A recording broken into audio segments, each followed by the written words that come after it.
The nickname is kind of perfect. If you're not pro-Trump, you're a heretic. If you support LGBTQ rights and prison reform, you're not conservative. If you haven't completely rejected the party, you're problematic. And if you're a pro-life woman, you're a traitor.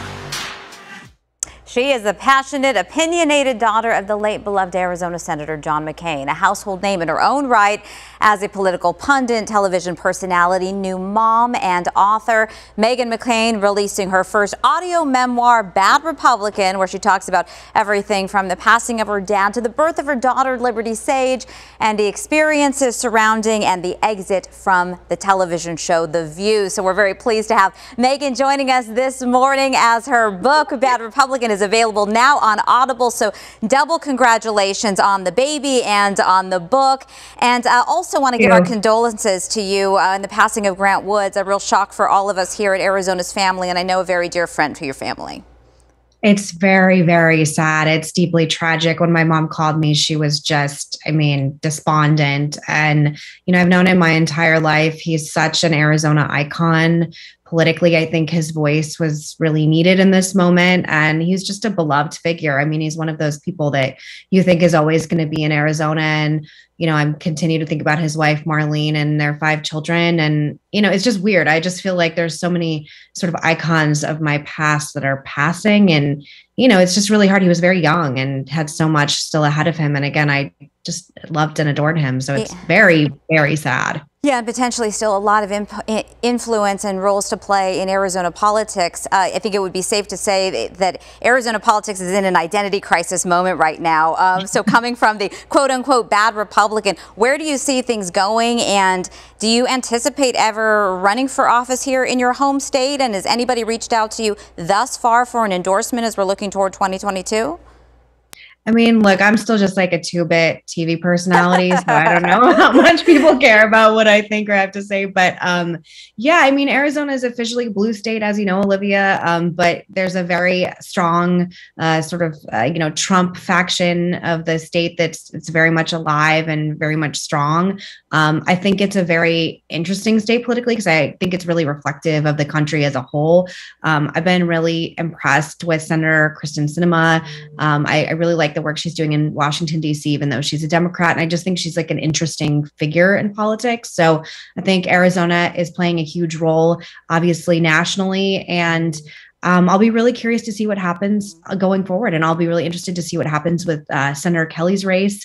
He's also a very nice man. We have very nice people representing us, which is great, even if you politically disagree with them. And yeah, I love Arizona. And as for running, everyone asks me this question like every day. And, I don't live in Arizona presently, even though I'm very homesick. And my husband and I are always sort of like, we had a conversation last night about when it's going to be time to pull the trigger and move home because, home is where the heart is. Yeah. And I want to raise my daughter in the same kind of environment that I was raised in. But running for office, nothing on the future right now. No, just trying to get through this book tour. Yes, that's enough with a baby too. You mentioned the former president, and he made mention of you just on Friday in response to giving you a little publicity, I guess, for the new book release.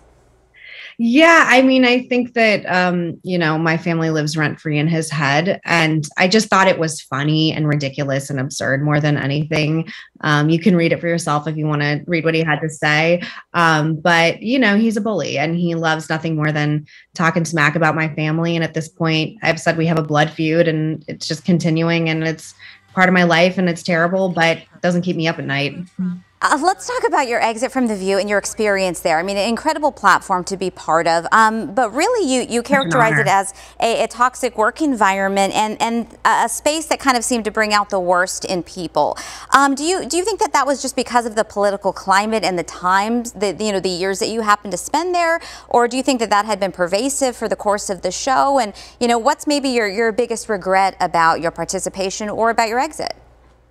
Well, I don't regret it because it's such a huge platform and it really is a privilege to be asked to do it, especially that particular seat.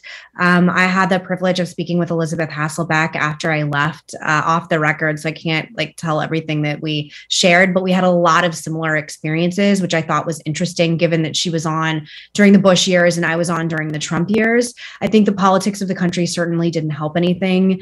The history of The View has a very long, storied reputation the past 25 years. There's a tell-all book about it called Ladies Who Punch that was very illuminating to me. I hope that the next person they choose to sit in that chair, they are respectful and understanding that you have one chair representing 50% of the country, and it's a really hard job. And I don't regret it, though. Like, it was such a privilege to do. I just felt like my story had been told through so many different lenses of so many people within the show who had leaked garbage about me that wasn't true. And I just wanted to set the record straight.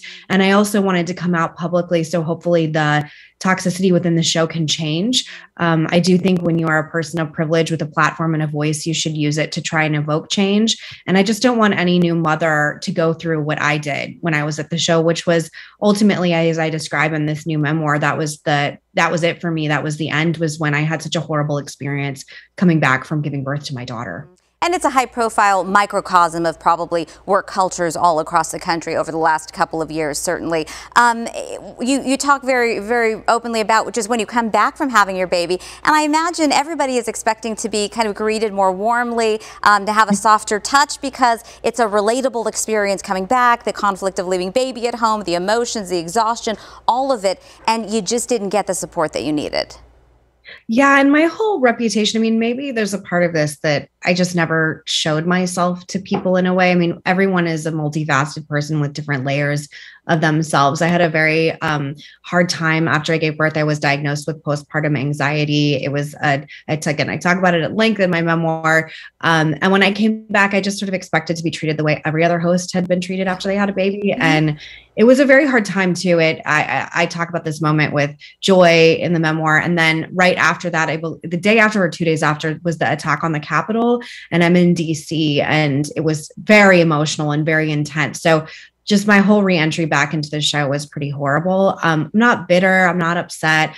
I honestly just thought that in the time of COVID, people really wanted real stories and real authenticity, and the way the economy is right now and how much inflation is hurting and impacting people. If you're going to pay, $14 to hear my book, I wanted to make sure people got their money's worth. And I know what I like to consume. So I wanted to give a lot of really raw, uncensored stories. I hope people enjoy it. And right before the book launched, Olivia, I'm sure you've had this experience with things you've shared publicly. I really freaked out, and I was like, why did I do this? So it's intense, like, to share all these things about birth and getting a C-section and all these things. But, that's who I am. Like, I'm a straight shooter, and I really wanted to share something that was real and raw. And we'll be able to hear you recount it in your own voice through the Audible. Thank you so much, Meghan. As we say goodbye, just give us a little morsel of liberty. What is she doing right now? What makes you smile all the time? She's wild. She's like, she's totally my daughter. Where does she get that from? I know, she looks exactly like me and my mother. She looks nothing like my husband. My husband's Puerto Rican with really dark curly hair, and she is all my personality, and she's all drama all the time. And she's doing this thing right now where if I leave, it's mama, mama, mama, mama. And she just freaks out. And obviously, even like right now, I obviously have to do this interview with you, and she's just freaking out to this like attachment separation thing we're going to have to work on, because she's going to have to be independent. Thank you for asking. And she's named Liberty Sage after, obviously everyone can understand why I named her Liberty during the time I was pregnant, but sage after the cactus sage in Arizona, which is my favorite flower. Fantastic. So, well, thank you so much. And, you have a home here at Arizona's Family, and congratulations on both the book and the baby. Enjoy both. Thank you, Olivia. Appreciate it. Meghan McCain. You can find the book Bad Republican on Audible now.